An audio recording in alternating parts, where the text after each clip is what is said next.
Hello, this is Tyler. Before we start, I just wanted to tell you about a new venture we're initiating at Mercatus. It's called Emergent Ventures. And the point of the venture is to seek out ideas that have the potential to be transformational, including strange, unusual, high-risk, high-return ideas, and to fund these ideas and to fund these people. If you'd like to hear more about Emergent Ventures, well, we have a whole podcast on that. You can hear it on the Mercatus Policy Download, and you can find that in your favorite podcast app.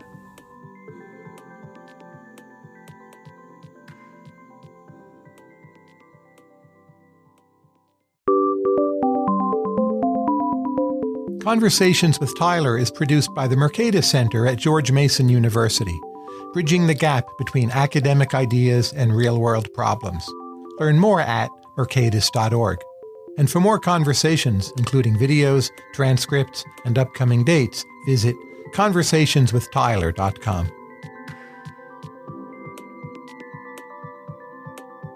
Hello, I'm here today with Vitalik Buterin, who is founder and chief scientist at Ethereum. I'd like to start with what I call the Vitalik Buterin production function. That is how you get things done. So I went back and I reread all of the papers on your homepage. And I found it quite striking that there are two very important economics results. One based on menu costs associated with the name of Greg Monque. Another is a paper on the indeterminacy of monetary equilibrium associated with Fisher-Black. These are famous papers. On your own, you appeared to rediscover these results without knowing about the papers at all. So how would you describe how you teach yourself economics? I guess it involves a combination of things. Some of it is just reading what various economists on the internet say. Some of it is reading papers. Sometimes if I want to dig into some topic more deeply, I end up reading books. Like I read one on urban transportation economics a while back. I also go to conferences. So I was just at the Economics and Computation conference with Glenn Weil and other people in Ithaca last week, which I thought was very interesting. I mean, I think it's always a kind of indispensable opportunity to physically go to places and actually talk to people, because that way you learn things about like both what people are thinking about and how people are thinking, and the space that you can't easily find from the internet. And if you think about economics, what you've taught yourself, what do you think of as the central ideas relevant for cryptoeconomics, which is a term I think you coined? Yeah, cryptoeconomics, like, first of all, is economics, right? So it's not like we're inventing some completely different parallel society with a different parallel economy and different rules, but it is economics specialized to a particular set of circumstances. And then you have to ask yourself, well, what describes those circumstances? And I think there's a few major parts to that answer. So first of all, whatever mechanisms you have in cryptoeconomics land have to be fully specified exactly, and not exactly to the standards of a court judge, but exactly to the standards of a computer programmer. And so what that means is that there's a lot of things that you can't do. So for example, you can't say in cryptoeconomics, it's illegal to bribe people, because there's really no simple way to define what a bribe is. And if someone really wants to bribe someone else, well, he can just go and do that outside of the protocol, and the protocol would just have no way to tell, right? So whatever your rules are for rewarding, penalizing inside of the mechanism, they have to be basically specified as a piece of, like Solidity code, Viper code, whatever programming language you're using, and that's it. And that's a much tighter constraint than policymakers writing laws have. Another one is, of course, that all of the actors are anonymous. And what that means in practice is basically that you cannot drag people's utility down below zero, right? So if I have 70 Ether and I put that 70 Ether into a mechanism, the worst thing you can do to me is you can take away that 70 Ether. You cannot throw me in jail. You cannot socially ostracize me so I can't earn any money again, because I can always just switch identities. But to the extent that I'm willing to lock that Ether up and make it vulnerable to a mechanism, then you have the ability to motivate me to that extent. So cryptoeconomics is basically taking economics with those particular constraints and then adding together insights from some kind of fields that are fairly close by to the cryptocurrency space. So particularly cryptography and like information theory and math and distributed systems. So including all of the research around consensus algorithms, hash functions, signatures, zero-knowledge proofs, and what we know about all of those primitives. And like basically trying to figure out, given these constraints and given these building blocks, what kind of systems and what kind of mechanisms can we design to achieve the properties that we want, and under what kinds of assumptions do those properties hold. And what's the contribution or understanding you wish economics could give you that it hasn't given you yet? What problem do you want it to solve for you? So once you start getting into the weeds and you try to move beyond, very simple things like, like proof of work and the simplest versions of proof of stake and the tricks that we've known about since 2009 or 2013, then you get into this situation where you realize that like basically the kinds of problems that you run into when you try to incentivize behavior. So particularly like when you run into things like what I call speaker-listener fault equivalence, which is basically this idea that if the protocol requires Alice to send a message to Bob and the protocol detects that Bob never showed a message from Alice, then the protocol knows that, like either it's because Alice forgot to speak or it's because Bob pretended not to listen. And then under those kinds of conditions, trying to figure out, well, what is the right way to motivate Alice and motivate Bob while preserving all sorts of different properties, then these are questions that are very close to questions that game theorists, mechanism designers, people in the economics community have already had a lot of things to say about. And there definitely are results from the existing fields of economics and game theory that have helped significantly in that regard. Another whole aspect to this is also the kind of more broader and social question of how will blockchain-based systems actually end up affecting society? And like basically, what is a blockchain's unique competitive advantage? What are things that you can do with blockchains that you can do only with more difficulty without them? And trying to like basically go from there and zero in and try to figure out exactly what industries and what kind of applications in those industries should be going after. Do the things the things at the application layer that we're trying to build even make sense? Should we modify them in some way to have them make more sense? And I mean, I do think that people from the economics community have a lot to say about that, right? So like even like Alex Tabarrok, for example, had that very nice post on Marginal Revolution a couple of weeks back where he talked about blockchains in terms of kind of being an alternative to platform monopolies. And I thought that was a very good insight. And I thought that basically the general idea that a blockchain is one of the few tools that allows you to basically credibly commit not turning into a monopolistic jerk is actually a really interesting insight and one that I've kind of arrived at myself, but it definitely helps to have it be crystallized in that way. If you had to explain blockchain to a very smart person from 40 years ago who knew computers but had no idea of crypto, what would be the best short explanation you could give them, basically for what you do? So one of the analogies I keep going back to is this idea of a, quote, world computer. So the idea basically is that a blockchain as a whole functions like a computer. It has a hard drive, and on that hard drive, it stores what all the accounts are. It stores what the code of all the smart contracts is, what the memory of all these smart contracts is. It accepts incoming instructions, and these incoming instructions are signed transactions sent by a bunch of different users and processes them according to a set of rules. And on a blockchain, you can ultimately build anything that you can build on top of a computer. But so from a computer science theoretic point of view, in terms of what it provides, you can think about it as being a computer.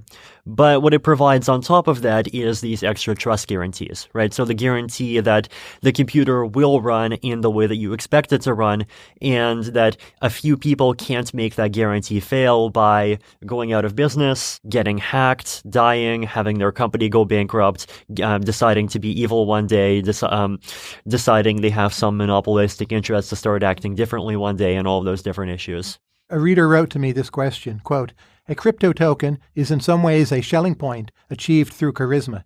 Is that secretly what he's best at?"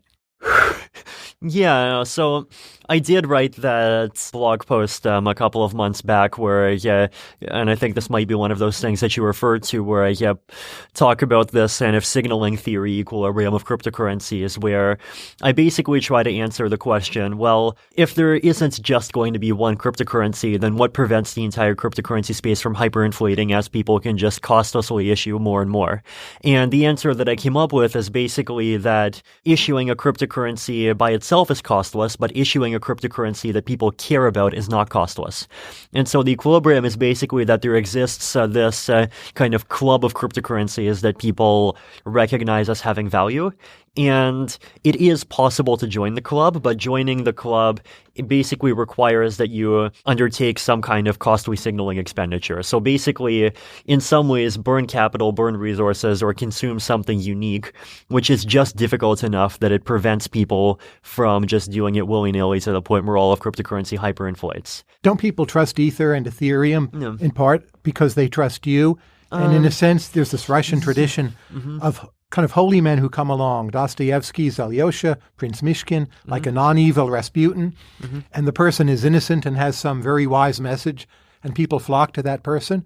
Are you, in a sense, the contemporary version of those figures?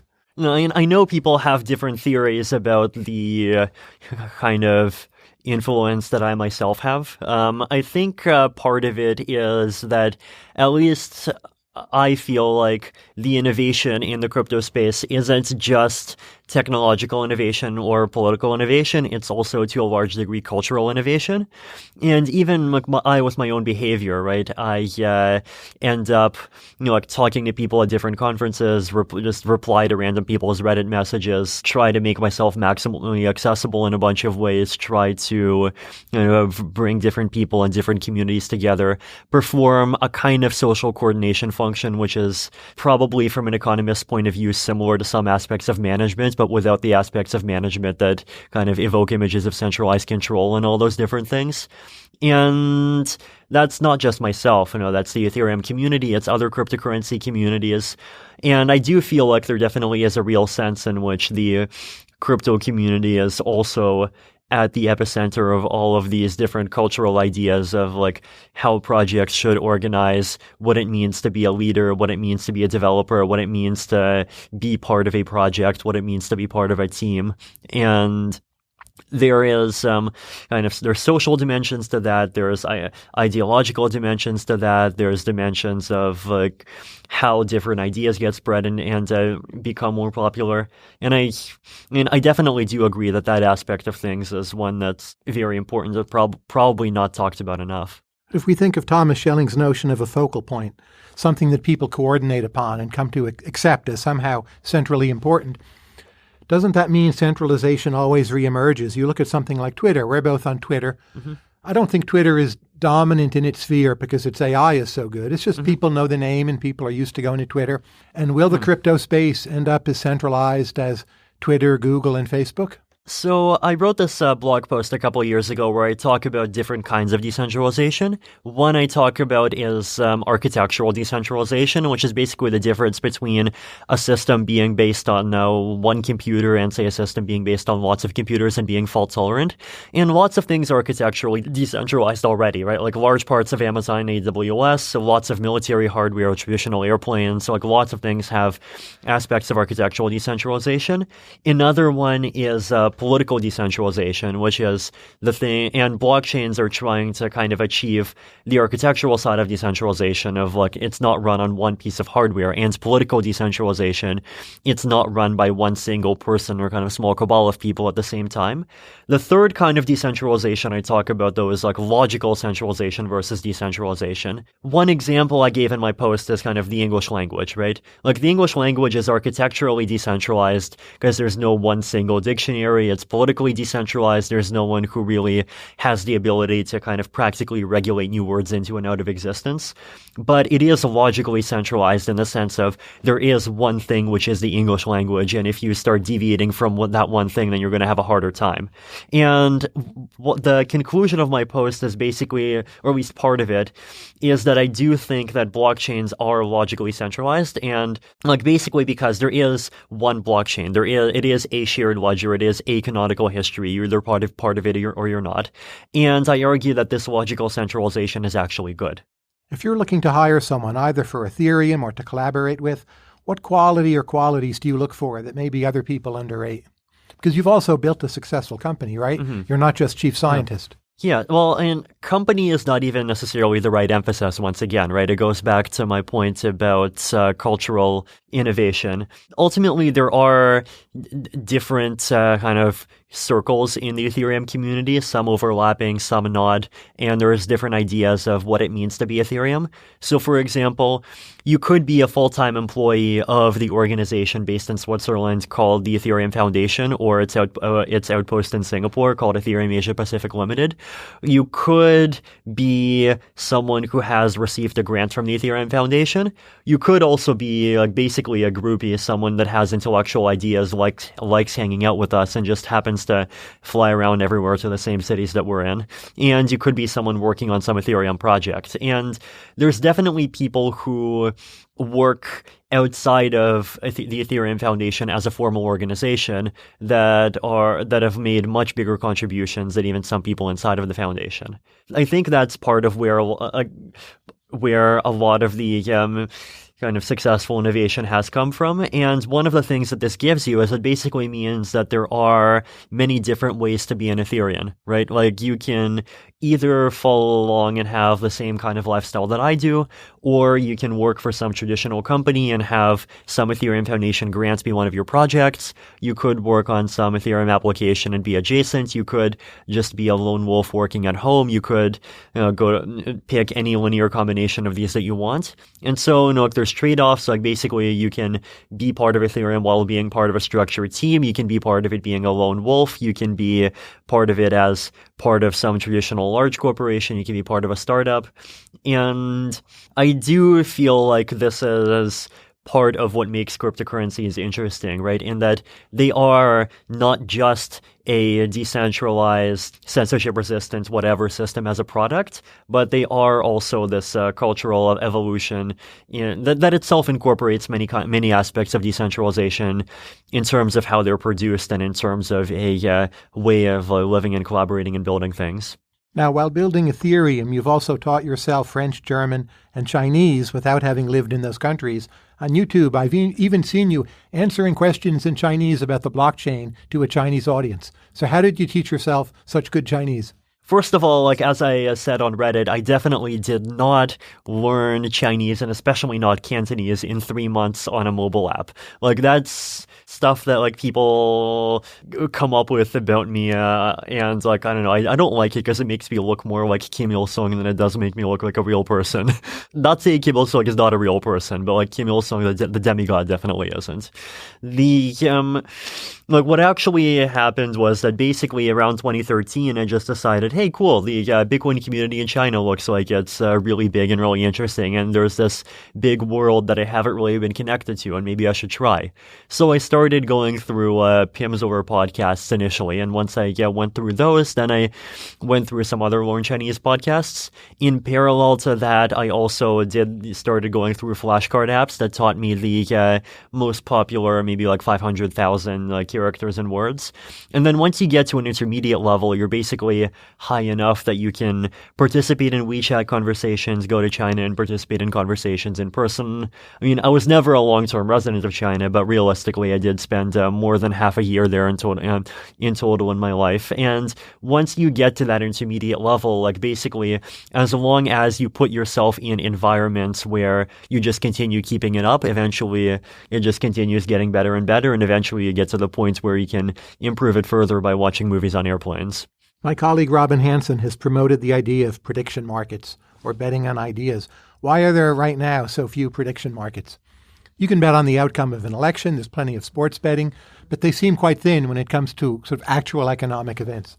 So I know that on the centralized kind of traditional prediction market side, there's a lot of regulatory issues that make it more difficult to set one up.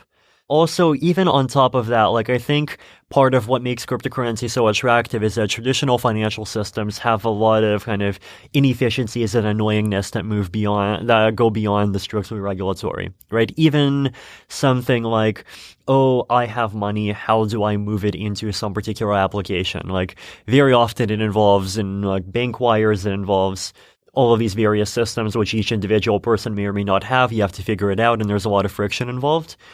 And I kind of see cryptocurrency in part as this grand experiment of, well, what happens if you create a financial system that really is fully frictionless, where moving Bitcoin or Ether from your wallet into an application, into a smart contract or whatever, really is as simple as logging into a website or clicking an email.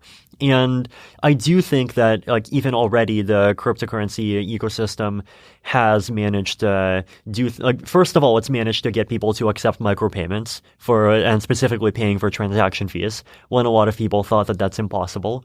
And I do have hopes that kind of the higher levels of, I guess, liquidity and efficiency in the cryptocurrency space could make cryptocurrency prediction markets succeed more.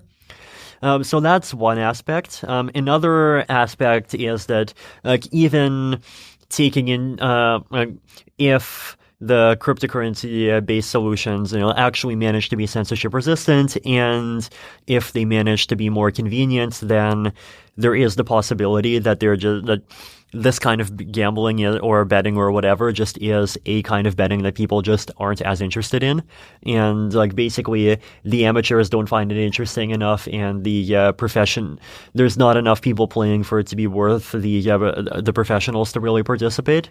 And that is possible, though I guess I don't really think it's fair to say that prediction markets as a category can be called a failed experiment yet, given that there have only been a few years of trying to make them work in only a couple of different approaches. But if the Augur and Gnosis and all of these other Ethereum and blockchain-based prediction markets end up launching, and it continues to be the case that lots of people don't end up using them, then it's probably more reasonable to consider that idea as kind of at least a failure in its dream of growing beyond the niche. But I don't think we're quite there yet.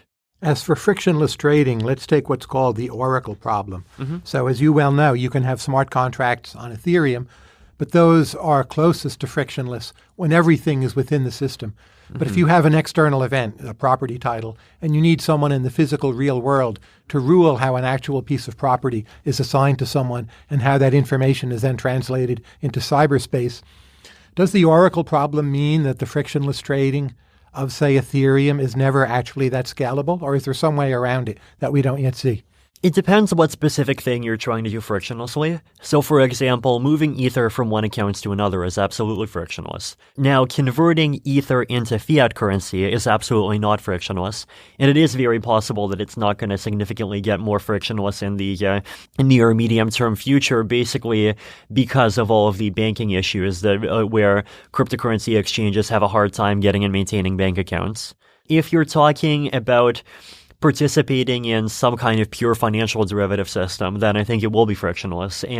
But determining how or why someone should be paid, someone has to rule that, right? Well, okay, so here's one example, right? So there's a system called MakerDAO, which is basically a decentralized currency that has a more active monetary policy that attempts to keep its price as close as possible to $1. right? And this clearly requires a price feed. And the MakerDAO definitely includes a decentralized price feed mechanism. And it definitely is the case that there is some overhead in maintaining that oracle inside of the MakerDAO system. But at the same time, just using MakerDAO is completely frictionless, right? Like if I have Ether, I can convert it into DAI very quickly. I can open up collateralized debt positions. I can do all the different things inside of the MakerDAO system, all from just inside of one wallet. Right? So, like basically, even especially in those cases where the data is data which is fairly publicly accessible and fairly easy to get at and fairly easy to verify, at least as a person, I don't think that those issues are going to be that large. Now, once you get into issues like, oh, me and you are going to enter into a smart contract where it's like fire insurance, where if your house burns down, then I have to pay you some amount to cover the cost, and if nothing happens, you pay me $500, then that suddenly becomes a lot harder, because then the cost of getting the information actually is very high, and it's very specific to one transaction. And I don't really expect smart contracts by themselves to solve the problem. Now, what could happen, of course, is you could try to come up with mechanisms that basically build in who the arbitrators are, right? So you could imagine some system where, say, you have a village and people in the village all put some amount of money into a smart contract. And if people vote and agree that one particular person is in need of cash, then they vote and he gets the cash. So that sort of thing is potentially completely doable, and I do kind of hope to see, and I know we are starting to see people trying to design applications like that, but it's definitely not the same thing as, like some magic oracle that absolutely knows everything. As Ethereum and perhaps other groups move from proof of work to proof of stake, or some kind of intermediate weighted average solution, to what extent will this require more institutional trust in Ethereum or the other intermediaries? And will that be centralizing?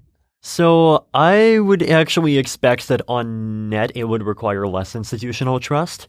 And like part of this is basically just because a lot of people don't realize the sheer level of centralization in proof of work already, right? Like in Bitcoin, basically there's one person, Jihan Wu, who basically controls the largest two mining pools in Bitcoin that add up to 42% of the network. And 42% isn't enough to do a 51% attack, but it is enough to do selfish mining, which is enough to like basically reduce other people's profits to the point where they drop out and you can do a 51% attack. And granted, like these are pools, but a very large portion of that 42%, I believe, actually is his own hardware, right? So basically, I think because we're kind of used to it, people do underestimate the kind of oligopoly and the rich get richer and the trust that's necessary inside of proof of work systems already. So, for example, like Bitcoin users already basically trust Jihan Wu and Wang Chun to not team up and start doing 51% attacks pretty much every day. And, they seem to be at least nice enough, or at least rationally self-interested enough not to do that, but that's definitely still institutional trust. What's the biggest tech or engineering breakthrough you feel you need to realize the full vision that you started with? I think scalability is a huge one. Ethereum blockchain's capacity right now is about 15 transactions a second. And if you even consider something like putting all of the Uber rides on the blockchain, well, that's 12 transactions per second already. And if you talk about moving PayPal over, that gets into the hundreds, and then anything more complex starts moving into the many thousands. So I do feel like just raw ability to process more transactions per second is important. And that could happen through like sharding and other base layer scalability upgrades to the system, in which we are working on. It could happen through layer 2 technologies like state channels and plasma, which we are also working on. But as basically, if any of these approaches end up succeeding, then I do think that blockchains will end up being kind of substantially cheaper and substantially more ready for actual mainstream use. Another big one is user experience, and both user experience in terms of using the blockchain not being as clunky as it is today, but also user experience of security. So basically, how easy is it to set up a wallet that does not allow all of your money to get stolen overnight or lost overnight if your key gets lost or stolen?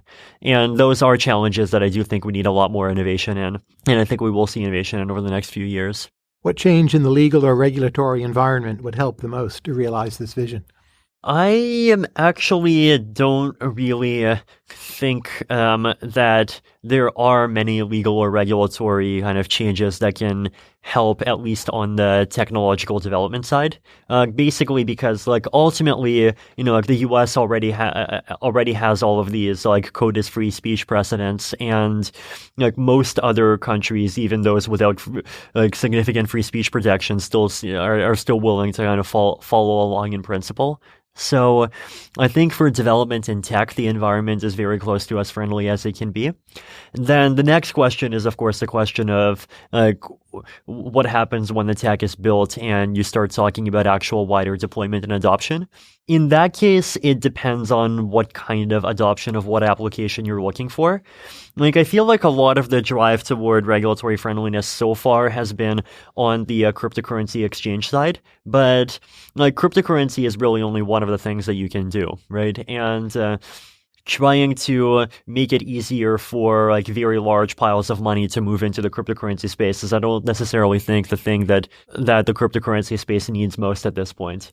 And like honestly, especially when you hear things about like CEOs of exchanges trying to move into like Africa, where the levels of financial literacy are very low and there's all sorts of Ponzi schemes already, and then institutional investors and pension funds and so forth trying to get into cryptocurrency, like there's definitely reasons to believe that stuff can be actively counterproductive. So I think for other kinds of applications, it's a very application-specific question, right? So like, for example, if you look at ICOs, and then I've come up with, like DA ICOs, and then we can also talk about like airdrops and like decentralized product launches and all of these ideas, which are basically innovations in fundraising. Then like that basically requires a regulatory environment which is open to experimentation. That's something that I do think that places in Asia tend to be fairly ahead of the curve on, in terms of like sandboxes in Singapore. I know Hong Kong and Taiwan are looking into sandboxes as well. Whereas it doesn't seem like the US has quite that kind of approach, at least at this point in time, right? I mean, it's possible the political environment is just kind of not organized enough to maintain it, and there's bigger priorities to worry about at this point. What's the best theory out there for valuing a given crypto asset? It doesn't have to be Ether, but there's a new crypto asset that comes along. Let's say it's cleared some minimum threshold of interest. What theoretical apparatus from economics or elsewhere should we apply? So I've thought about this a lot, and I'm still not sure what the kind of best answer is, because ultimately it depends a lot on kind of the way the cryptocurrency goes. So one way to measure this is to treat a cryptocurrency as basically being a kind of corporation that collects revenue through transaction fees. And particularly in the case where the transaction fees either are burned or get redistributed to the cryptocurrency's own proof-of-stake validators. In that case, you can basically take the simple model and say, a cryptocurrency's valuation is the net present value of the transaction fees that it's getting. And now this by itself surprisingly does give like fairly decent valuation. So for example, Ethereum's transaction fees tend to be about $500,000 a day recently, which is about $180 million a year. So if you try to kind of value the Ether market cap as some kind of corporation, then the kind of quote PE ratio is only somewhere in the low 200s, which is, high for a company, but not off the charts absurdly high. Then you can also look at trying to value cryptocurrencies in their capacity as a mediums of exchange. And then you have, MV equals PT and all of these other models. And then there's also this model of store value, where basically people hold it because they expect more people to hold it in the future. And because people keep getting richer and the population keeps growing, as long as prices grow slow enough, it can be stable in the long term. I expect, and there are a lot of people that are really pushing the store value angle. I guess my practical answer is I don't really know. And if you're looking to design a cryptocurrency that's sustainable, then I definitely think it's important to have a story for why it would maintain its value under a variety of different economic models. What do you think of the portfolio competition with gold theory? So if you measure the total stock of gold out there, and then you conclude, don't ask me how, well, people will want to shift 5% of that into crypto assets, and you figure out the value of that. And you then get an aggregate figure, not for any particular asset, but for crypto as a whole. Does that make sense to you, or do you think there's a logical fallacy? No, that's definitely something that I've considered as well, and that's part of what I mean when I talk about the store of value model, right? Like basically, I think even if cryptocurrencies by themselves do nothing, if there's an established equilibrium where they roughly grow at the same or similar rate as other things, then you could have a situation, as long as they grow in a way that's at least somewhat uncorrelated from other things, that it makes sense from a pure portfolio theory to have some of your money in them. I definitely fully agree with that position. Like, as you said, I reinvented it myself. In most of these sessions, we have a segment in the middle called overrated versus underrated. Are you game for doing this? You're Sure. free to pass. Advertising, overrated or underrated? I'm going to guess my answer to a lot of these is going to be roughly correctly rated, but in a different way from how other people expect. So, like, for example, I think advertising in terms of traditional advertising, definitely overrated, but advertising in terms of the broader category of trying to influence how people in the public think in order to benefit your product, I think we're going to see lots of innovation, both good and bad over the next couple of decades. Travel as a method of learning. Definitely. I would say still underrated. And what's the thing one gets from travel that a lot of other people don't grasp? First of all, it depends what kind of travel. So, like, I think, going to Beijing and seeing the Summer Palace and then going to Tokyo and seeing some shrine and whatever is basically useless because you don't really get more than you would get by going to Wikipedia. But I think the kind of traveling that is valuable is the kind where it's not even set up as explicit sort of travel for the sake of travel. You're traveling there in order to do something, and in the course of doing that, you end up interacting with people. You end up seeing what the different aspects of the culture look like. You end up seeing how people think, how people interact with each other. Is there something that they're doing that's better than what you're used to? Is there other things they're doing that you can really say are worse than what you're used to? I would say, and I personally definitely learned a lot of that from, say, going to China that I would not have learned, and Asia in general, that I would not have learned by just reading about those places from, the internet and the various mainstream ideological blab houses that talk about those places all day long. And what's your favorite part of China to visit? As far as cities go, I like Shanghai. I know, let's see, I have mixed feelings about Shenzhen. There's definitely innovativeness, but then there's definitely also all of this kind of let's make 500 shopping malls culture. To me, it's boring, Shenzhen. Yeah. I prefer almost anywhere else in China. Right. I would say, I'm starting to, Beijing is kind of growing more on me over time, I guess. It's obviously on the periphery of China, but Hong Kong is interesting all in its own right as well. How about Zug, Switzerland? Forget about crypto, just as a city. Underrated or overrated? Depends for what purpose. So, for example, I used to spend a lot of time in Zug, but now I spend much less time. And part of that is that I do think it's overrated as a place to live. And basically, I think the problem is that, this goes into this, there is this broader kind of subculture of people trying to make basically libertarian tax havens of different levels of extremeness. And I think one of the problems of libertarian tax havens and libertarian havens in general, both online and offline, is that they attract both people who like freedom and rich people who are not particularly interesting. And in Zug, basically, you just have a very small number of people. It's relatively difficult to get to. A lot of people in the finance industry, and it just doesn't have the sort of things that attract me about cities that would make me want to live there. And on top of that, you have to pay $5.50 to buy anything in Starbucks, and even places there's people trying to make a kind of crypto valley in Puerto Rico, and I'm starting to worry it's running into that kind of effect as well. In terms of places to kind of just set up a crypto project, I think it could be totally legit. The Disney Star Wars movies. The most recent one, Episode 8, is underrated.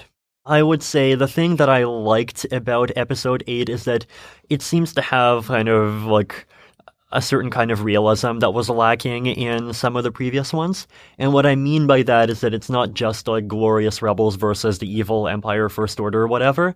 Like, first of all, for most of the movie, the rebels are losing, and that's how conflicts work in real life. And second of all, it shows the enemy as something that's kind of a bit richer and even having its own internal conflicts, and not like some evil Borg where every member of the evil Borg agrees that they're the evil Borg and they need to fight for the collective good of the evil Borg. Like, I feel like one of the ways in which all of these like kind of modern epic myths misled me when I was much younger is they do make it look like the world basically is just a bunch of good guys fighting against, the evil orcs, Sauron, Empire, or whatever. And I'd be more interested in seeing kind of social science fiction. So like basically like science fiction or fantasy or whatever that explores also all of these kind of complex ideas about how people can interact and kind of how political systems can work, how economic systems can work, how they can fail, and particularly how they can fail in ways that create interesting stories without anyone being literally Hitler. If you could go back into the distant past for a year, a time and place of your choosing, you have the linguistic skills and immunity against disease to the extent you need it, maybe some money in your pocket. Where would you pick to satisfy your own curiosity? Where would I pick to do what? To spend a year there? Spend a year as a quote-unquote tourist. You could pick ancient Athens or pre-conquest Mexico or medieval Russia. It's a kind of social science fiction, right? Oh, yeah, totally. I feel like, let's see, possibly first year of World War II in one of those areas that's close to it, but still reasonably safe from it. Mm-hmm. Possibly sometime in the in some period of kind of political upheaval, revolution, whatever, like in the. Like basically in the time before this kind of well, not quite stagnation, but great moderation of pretty much everything. Like basically you kind of experience more what human behavior and what collective human behavior would look like once you push humans further into extremes and people aren't as comfortable as they are today. What kind of social delusion or irrationality do you think should be more prevalent? That's very interesting one. In modern times, possibly a belief in progress. And you think more people should believe in that, even though it may not be true? Even though it's true in complicated ways. Well, it's true sometimes in complicated ways, and parts of it are definitely false in a bunch of situations. Is there a word in Russian you use when you think or talk that has no obvious English equivalent? I don't think so. So you pretty much think mainly in English at this point? I'd say so. Yeah. The geography of tech innovation. So many things are crowded into San Francisco, Silicon Valley. Rents are very high. Crypto has not really been the same. But what do you think the geography of tech innovation will look like 20 or 30 years from now? First of all, I think that it's definitely not possible for it to concentrate more, basically just because the rents are too damn high. And as I've been led to understand, one of the latest attempts to make sure more actual supply of living space can get built in California recently got shut down. So basically, if rents continue being too damn high, then even it's just a matter of basic economics and math that the majority of developers are going to live in places other than the big centers.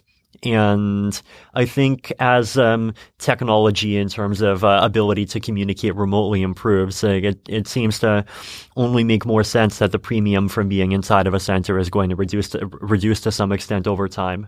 So I would definitely say that more geographically distributed, at least in those kinds of industries that aren't kind of physically capital intensive and that are more sort of lone wolf friendly is going to happen. Even in the crypto space, which is very lone wolf friendly, I think it's extremely geographically distributed already. Then there's another question of how do you measure technological innovation? Because there's a lot of metrics under which the US is really great, China is really great, but Europe is completely not even on the charts. But those metrics tends to be fairly kind of big money oriented. And if you look at broader innovation, people doing interesting stuff, and plenty of things happen in Europe as well. And you're from Europe. Well, and Russia, the eastern edge of Europe, sure. Yeah. How will quantum computing matter, if at all, for crypto assets? Oh, it absolutely matters. Basically, because quantum computing will make a lot of cryptography that's used in modern times just not work anymore, right? So digital signature algorithms won't work anymore.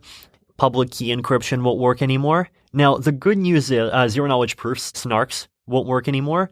The good news is that for everything that doesn't work anymore, people have already come up with replacements for the over a decade ago. And so, you have hash-based signatures, you have Starks, for zero-knowledge proofs, you have fancy elliptic curve isogeny-based public key encryption. So I think it will force a transition, but ultimately we do know how to adapt, and basically the cryptocurrencies that will suffer the most are just the ones whose governance is the most kind of stalled and dysfunctional and won't be able to figure anything out in time. Is P equal to NP? I would bet 90% no. That's my guess as well. Is backward time travel possible? And if so, is that also a problem of computation? If someone goes back in time and they see Hamlet and they capture Hamlet, so I definitely don't believe in the theory that says you can go back in time, but somehow the forces of fate basically ensure that whatever you cause to happen ends up turning into whatever is the modern world, because that just seems it just seems computation theoretically incredibly implausible to it would require some kind of conscious god that keeps on pushing the consequences of people's actions so that they end up not having an effect. So what that means is that if you do travel back in time, what you're really doing is you're traveling diagonally back in time into a different universe. And is that possible? I don't know. If you put a gun to my head and forced me to give a binary answer, I'd say no, but the answer could totally be yes. The fees of the financial sector seem stuck at around 2% of GDP for a remarkably long period of time.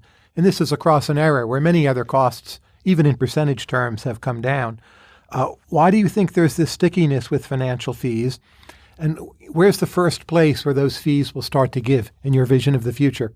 So it could be that these are kind of constants that have to do with rent extraction rather than with any particular features of the technology, right? So, for example, when I was at this Economics and Computation conference in Ithaca, there was this presentation on high-frequency trading, and one of the things that was mentioned in this presentation is that how even though between the year 2000 and now, the ability, basically the rate at which kind of disequilibria between different markets and between different assets that should have the same price kind of snap back into position, even though that time has decreased from something like 1 second to something like 50 milliseconds, the rate of profit that these HFT firms have been making has stayed pretty much constant.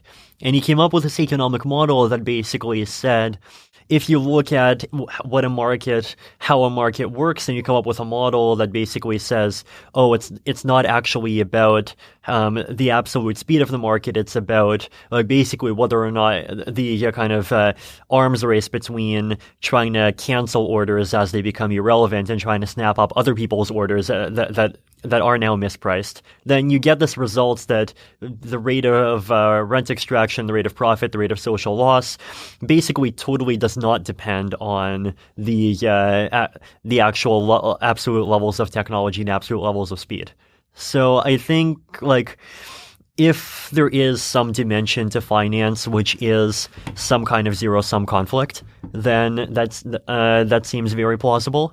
And another thing that I might want to look at is percentages of expenditure that's military expenditure over thousands of years. Mm-hmm. I know that it and 2 to 4% globally is definitely low compared to historical norms, but it seems to be very possible that there's some constant amount that at least that humanity has been kind of hanging around between 3000 BC and 1945. Why are there bid-ask spreads at all, and is it possible to get rid of them without just putting them somewhere else, such as into mining costs? So ultimately, bid-ask spreads basically have to exist, and for a couple of reasons. So one of them is that offering a zero-fee market maker is itself a costly activity. Basically, Because if you do the equations, you get this result that like you're instead of earning the average of the earnings of two assets, you're earning the geometric mean of those two assets, which is lower than the arithmetic mean, and so you lose a bit of money.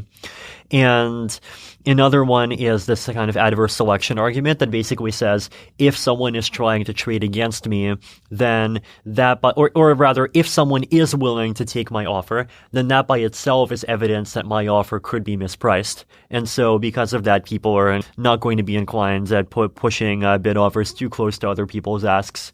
So I think it's a combination of inefficiencies, some of which are technological, some of which are fundamental. And last question. By the way, if we're asking what could economics teach us that would help us more, I would think a better theory of bid-ask spreads is Absolutely. one of the big gaps. Because even sunshine trading, where you would think the information asymmetry would be away, there's still a bid-ask spread. It may be lower, but not as much lower as you might have thought. But final question, what's the most fundamental reason why there seems to be a cost disease in, say, healthcare and education? And is this also rent extraction, or is it something fundamental about teaching humans and fixing them up? I can't say I'm an expert on cost disease topics, though if I had to kind of blab from my knowledge of economics and personal experience, both with North America and places like Asia that have less of them. First of all, it definitely is the case that places that seem to not have cost disease have more of a kind of just get things done culture. Whereas places that do seems to have more of this culture of like, oh, you need like 5 kinds of approvals. And I don't even mean just regulatory. It could even be like intra-institutional conformism of some kind. It could also be because if you want to get things done cheaply, then you have to like basically get in people's way. And getting in people's way is more difficult in kind of more established societies where people have more expectations about things. So it's basically a fancy way of the equivalent of like building a subway is cheaper if you can just bulldoze a bunch of people, but that applied to many more contexts and in much more abstract ways as well. Another one is probably that, like Robin Hance's argument that wealthier societies tends to do kind of more signaling expenditure, and also tends to do like a lot of the higher costs may have to do with basically increasing kind of comfort and enjoyment, even though people aren't willing to admit that that's what they're optimizing for. Like when you think of universities having impressive campuses instead of like just being based in like piles of cheap real estate scattered across downtown, I think that's kind of part of why that happens. And then another thing is that there are cases, I think, where like higher efficiencies are only possible because of economies of scale that just aren't there in some contexts. So in the case of like land transportation infrastructure particularly, and like you go to Asia and like China, Taiwan, Korea, Japan, like all have very impressive fast trains, and you might ask, well, why don't we have them here? And then you look at people that are actually trying to build those trains, and it's like, oh, $5 billion for like how many people? And the cost disease is part of it, but also I think part of it is that there just are, especially in lower population density environments, there are going to be contexts where more kind of decentralized solutions, and in this case I mean like decentralized even as in Uber pool, actually do end up making more sense. Vitalik, it's been a pleasure. Thank you very much. Thank you. Thanks for listening to Conversations with Tyler. You can subscribe to the podcast in iTunes, Stitcher, or your favorite podcast app. And if you like this podcast, please consider rating it on iTunes and leaving a review. This helps other people find the show.